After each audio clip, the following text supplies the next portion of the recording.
What's up, guys? Welcome back to another episode of Giant Hot Takes, your home for the hottest takes about the San Francisco Giants. I'm your host, Jack, joined by my co-host, Jake. We would really appreciate for you guys to like and subscribe to this video. Follow us on Twitter at GiantHot_takes, but mainly like and subscribe. We're trying to work toward 100 subscribers, and just thank you for tuning in.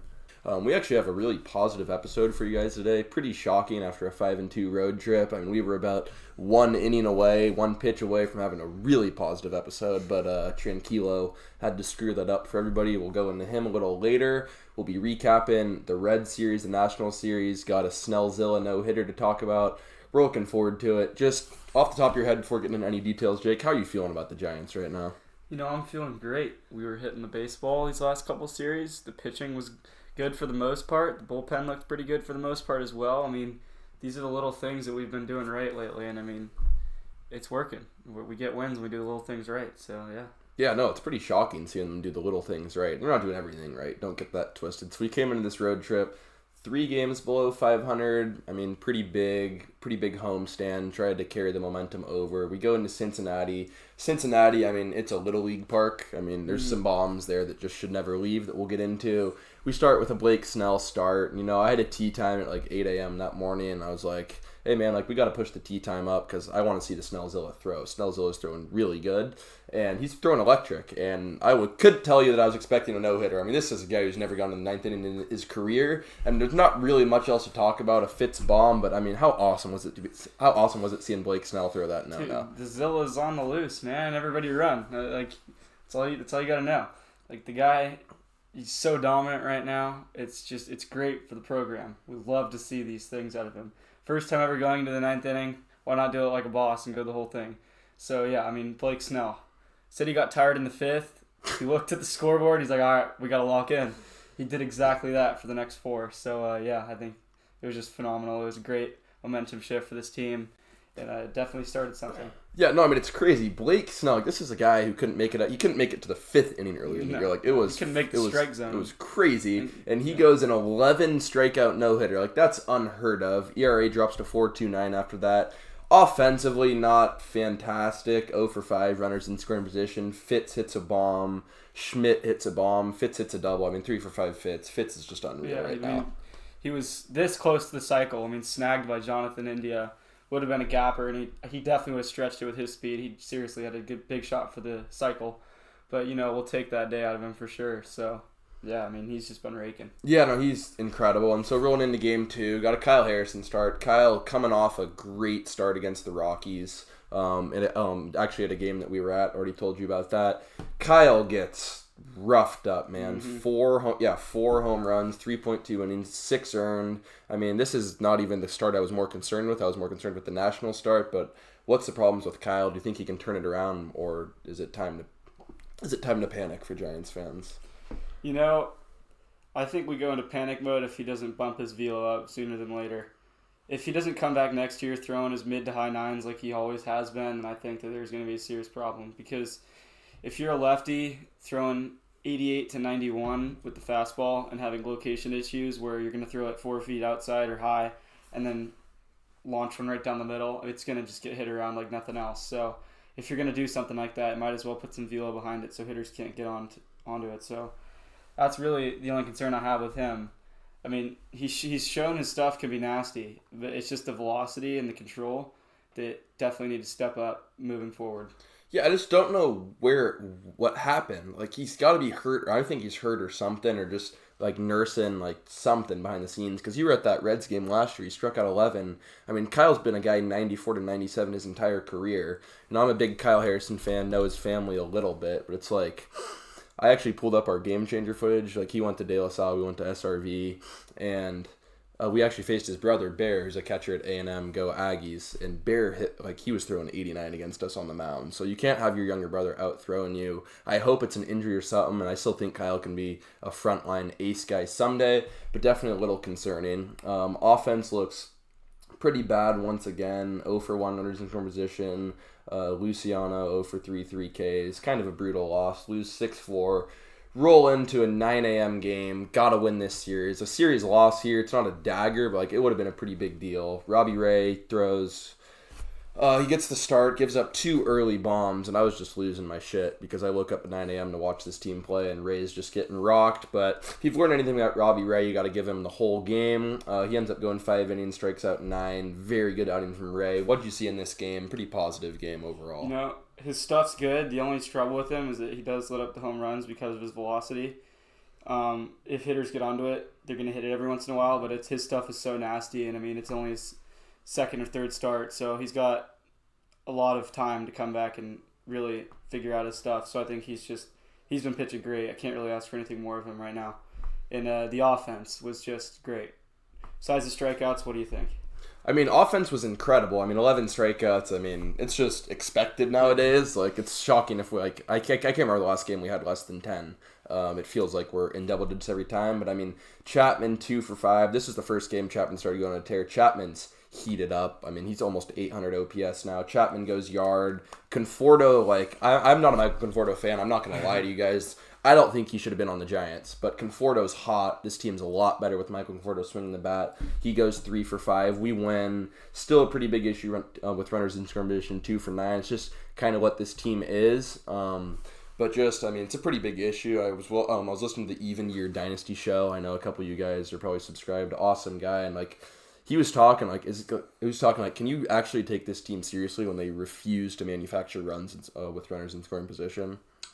You know, you can't. It's a circus. I've said this multiple times. We've gotten it was 2 for 20-something, 30-something at one point. It has just gotten out of hand. I mean, you got to do something. You got to have an approach. I mean, we got to have something to practice on. I know you don't get a lot of off days in the MLB, but seriously, in the cages, work on your situational hitting. I mean, every possible outcome, you gotta just come through at least a couple more times than what they've been doing, because it's seriously this close to becoming a playoff team if you hit with runners in scoring position like they should be. Because I mean, they get the runners there, they get the leadoff runners on. They've showed it this series. It's really just this close to becoming a great team.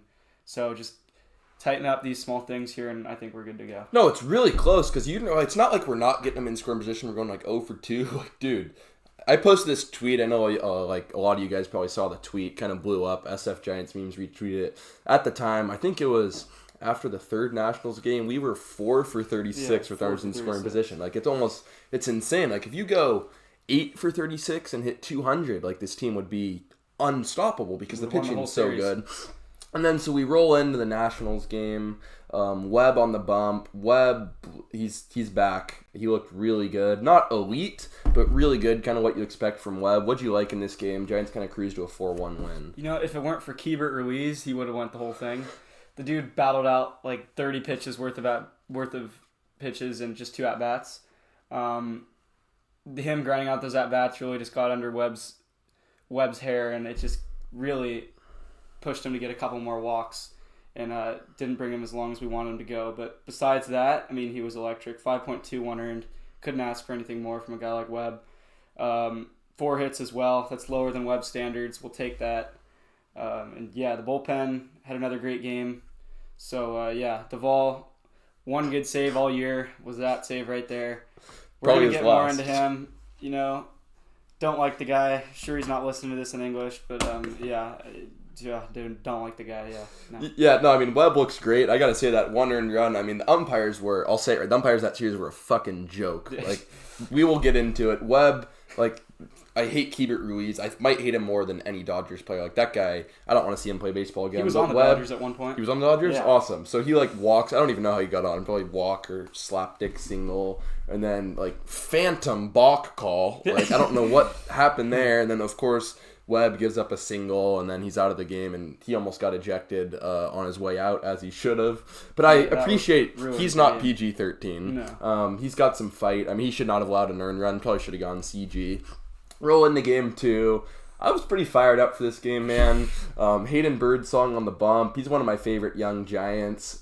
Giants put up 4 in the top of the first. Yeah. And I got to tell you guys, it is rare when you put up 4 in the top of the fourth, or in the top of the first, and get blown out. Were you expecting this team to get blown out? No, I mean, Tyler Fitzgerald starts it off strong, and then Ramos, and I mean, and Conforto as well. I mean, that first inning was just amazing. But I mean, you got to back it up with the pitching. you got every reason to pitch well after 4 runs of insurance in the first inning. But Hayden Birdsong, the young guy he is, gets a little stubborn out there and just can't get the job done, Tries to put himself first, 3 walks, 7 earned runs. 2 innings. Yeah. It was just a terrible outing from the kid. Will he bounce back? I'm sure. One bad outing doesn't define a player, but, he's got some small things to work on that. I kind of saw something like this coming. He's faced the Rockies twice, had 2 great starts against them. Harrison, the same thing. The Rockies are guys who can definitely strike out amongst the fastball. But this Nationals team just saw it today, so, yeah. Yeah, no, That's all I gotta say. I want to make it clear that it was not just Hayden who didn't show up to the ballpark today. So it was kind of a fluke, not a fluky start, but if you guys didn't watch the game, look up the C.J. Abrams home run. Abrams was, I'm not even kidding you, it was above his eye level. Hit one out, pimped it. So I think it's pretty bad we even threw him out there in the third inning. The median exit velocity for the Nationals that game was probably like 27 miles an hour. Yeah, it was insane. And then, so Hayden pitches awful. We bring in Randy Rodriguez. Randy goes 2.2 innings, 6 hits. We threw over 130 pitches in the first 4.2 innings. It was miserable to watch. I eventually turned the game off. We lost 11-5. So not the end of the world, but a little disappointing. Roll into game 3. Pretty big game, man, because you don't want to split with a pretty bad team in the Nationals. We got Snellzilla back on the bump. Pretty good game from the Giants. What did you see in this one? Zilla had one missed pitch all game that cost him the 3 runs. If it weren't for that one thing right there, yet again, Snell, just amazing outing.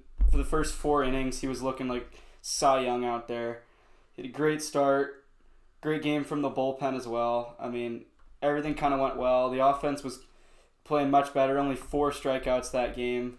3 for 7 with runners in scoring position. Couldn't ask for anything more than that. I think the offense really did back up Snell for the first time this year, and that's what we need out of a guy like Snell who's putting in all this work for this team. Offense really backed him up, and as a guy like him, you might want to come back next year if you got an offense behind you like that. So I think that was a really, really big game to win there. Especially when Snell had that one bad pitch, offense backed him up. It's really what we need. 100%. It showed a lot because we put up 2 top of the third. Yaz, we'll get into Yaz a little bit. I'm not a Yaz guy either, but it's undeniable what he's done for this team. He hits a bomb and a triple. But yeah, it's telling. I don't think this Giants team wins this game in May when Snell gives up that 3-run, or it was a 2-run bomb.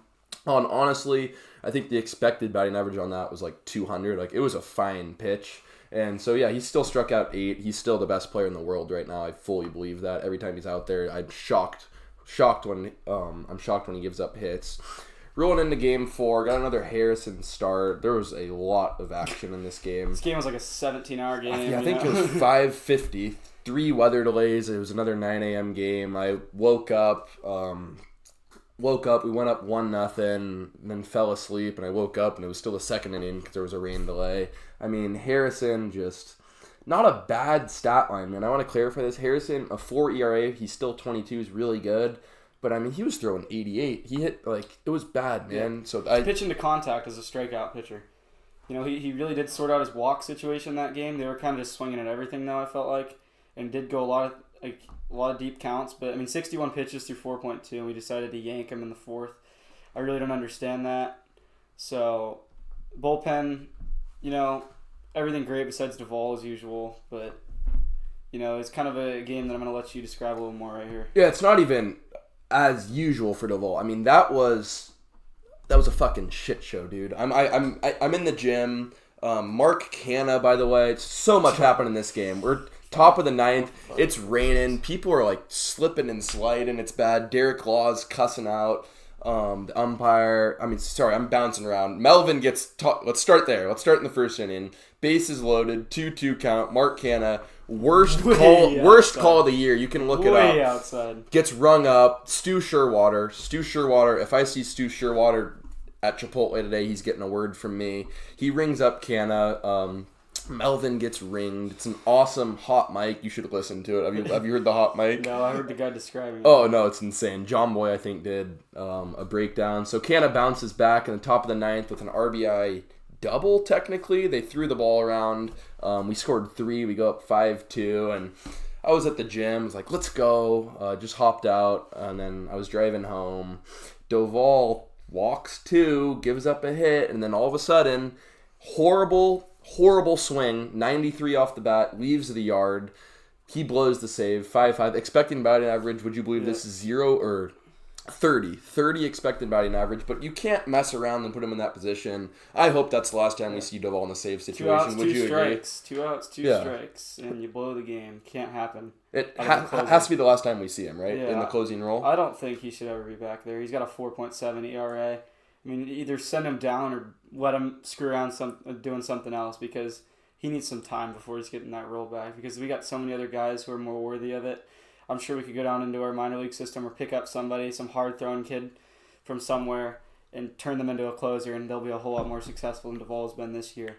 So something needs to change for sure. We've been saying this for a while now, and it's just becoming a more and more of a likely case. No, he's killing this team, man. His ERA is 4.7. In the ninth inning, it's above 5. Like, you, including the with runners in scoring position, if Doval's your closer, I cannot take this team serious as a playoff contender, and they should be with everything else. But you can't battle back after kind of a rough start from Harrison, offense fires, and blow that game. It just sends just an awful message to this team. I mean, who do you want closing? I know I sure as hell want Walker. Yeah, who's your guy? All Walker. It's all it's ever been. I mean, get him his third pitch, and I think he's going to be one of the most unstoppable pitchers in the league. He's already up to like 98 with that sidearm sinker with 15 inches of horizontal movement, and then the sweeper to go with it with a ton of horizontal movement the other way as well. If you just had a splitter, a changeup that had that dropping movement, he'd be real similar to Webb with more velocity, and I think that's just exactly what we could ask in a closing role, because, you know, it's not always about the strikeout pitcher like Duvall is trying to be.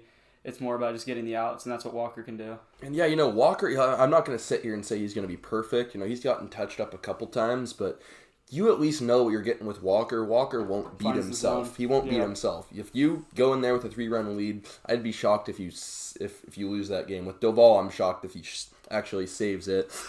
So yeah, pretty good road trip, 5-2, back above 500 for the first time since May 31st. We were still in high school, which is pretty crazy. Gonna dive into some overreactions here. Kind of already got into some with Doval, but overreaction. It's not an off day. We're gonna overreact. I'm going to start us off here. Blake Snell, no-hitter. Last 6 starts, 39 innings, 1.15 ERA, 12 hits, 49 Ks in 39 innings.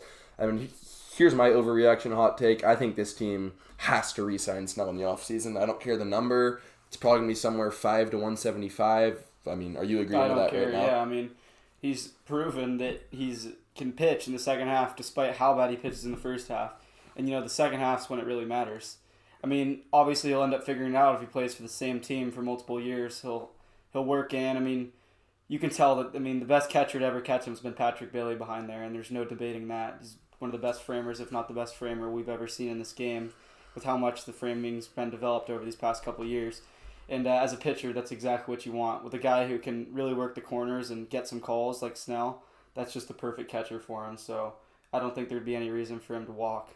I think that he should most definitely sign, and that's his best interest. And yeah, I couldn't agree more. I mean, the one thing stopping Snell from signing is Farhan's checkbook. I mean, I could fully see Farhan walking in there. Hey, Blake, we'll give you 5 years, $50 million. Like, I'm willing to pay Blake Snell $35 million a year, knowing that he's going to get a little worse. But, I mean, it gives this team an identity, having Webb and Snell at the top of your thing. And Snell's more of an ace than Webb. I heard somebody talk about that. Like, you'd be more comfortable throwing Snell number 1 and Webb number 2. Mm-hmm. They'd help each other there. So, just give this team an identity. I think it's needed and necessary. If that's the only offseason move we make, it can't be. But, I mean, that's top of my priority list. Without a doubt. I mean, he's the best pitcher in baseball right now. Yeah, I think he's the best player. I mean, who else do you have to overreact? Because, I mean, we're kind of hot right now. Fitzgerald, he will finish top 3 in Rookie of the Year voting by the end of the year. He's already at 155 at-bats in the year. He's got 12 bombs. He's actually in the race now. I mean, he's qualified. So I think if he just keeps this up, he's got no reason not to. He could finish top 3, possibly even top 2. Right now, he's playing like a top 8 shortstop in the league. You know, he's a 5-tool player. What more could you ask for a guy like this for your future?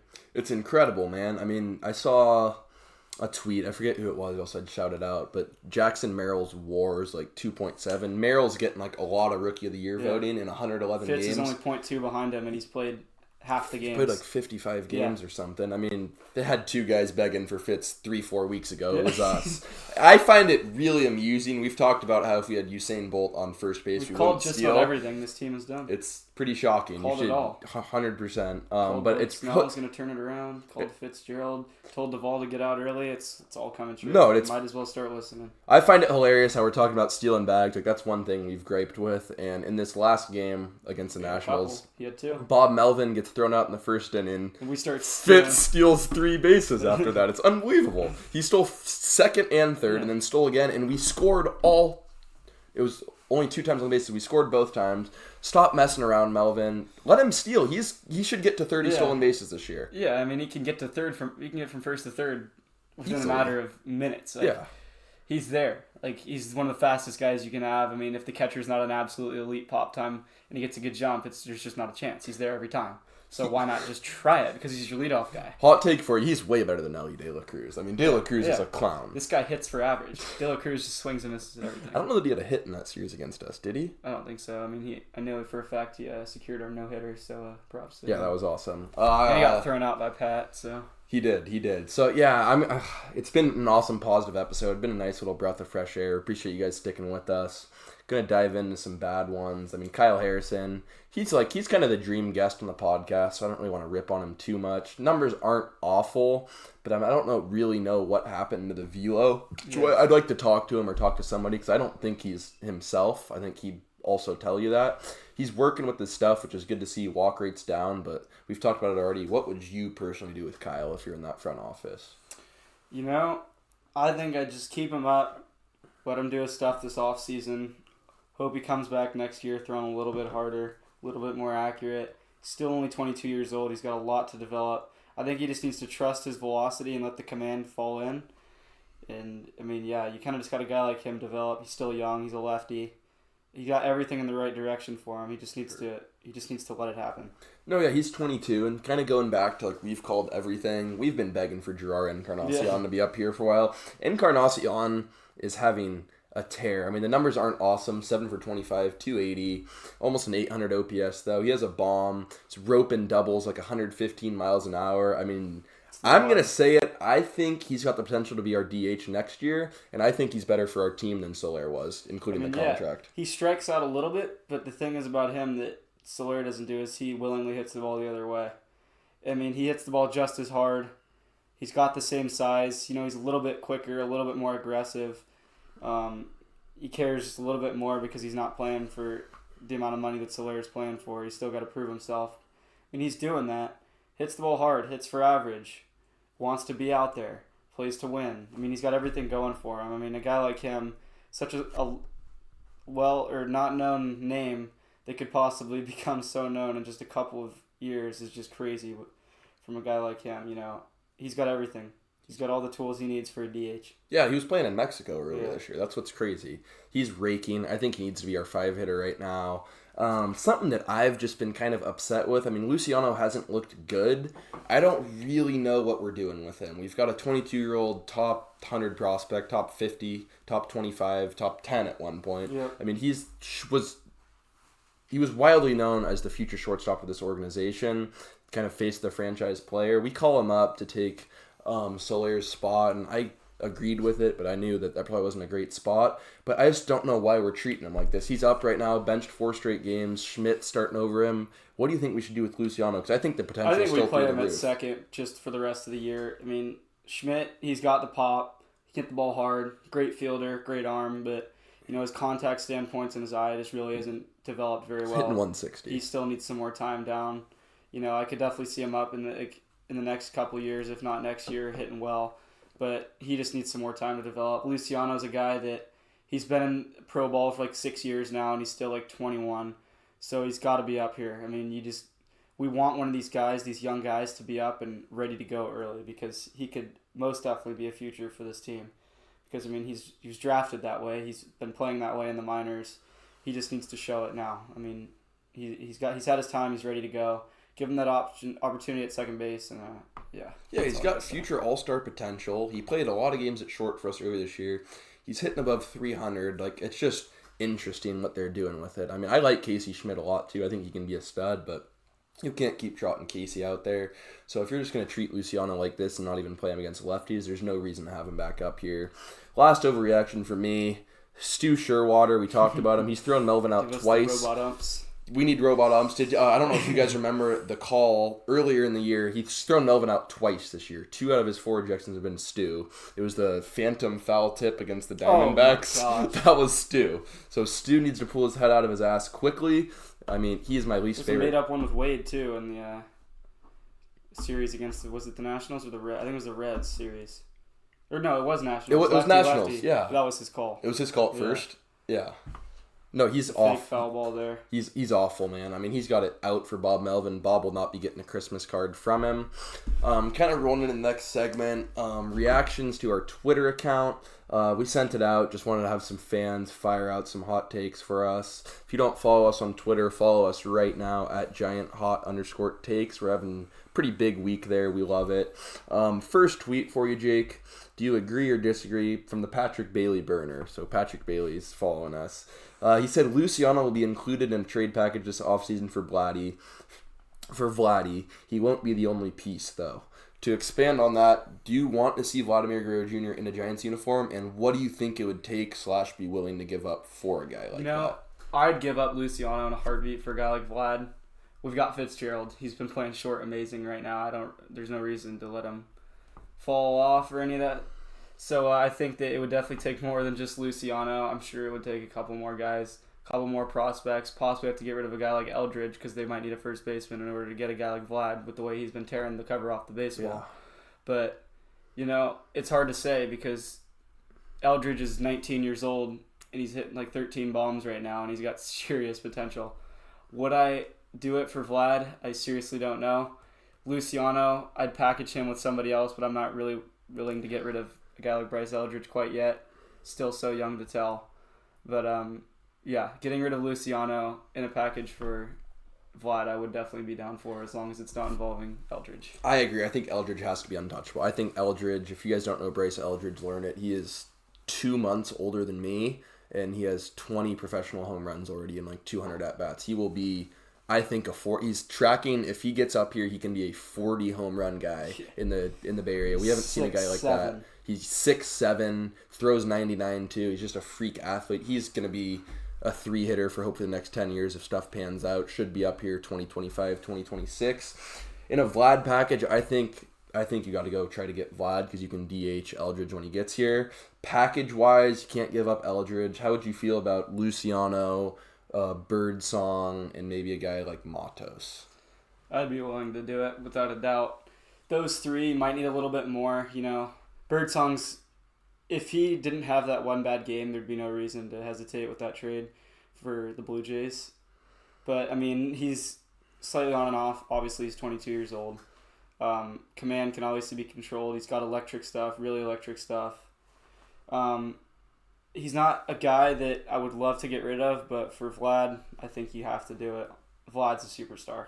Yeah, we haven't had a superstar on the Giants in a very long time on the hitting side of things, so I think you just got to haven't traded for one since Bonds. No, yeah, try and go do it, because Vlad is hitting 20-game hit streak. He's above 500 right now. He's one of the best hitters in baseball. He brings some aura to the field. You don't not get Vlad because you have a guy like Wade.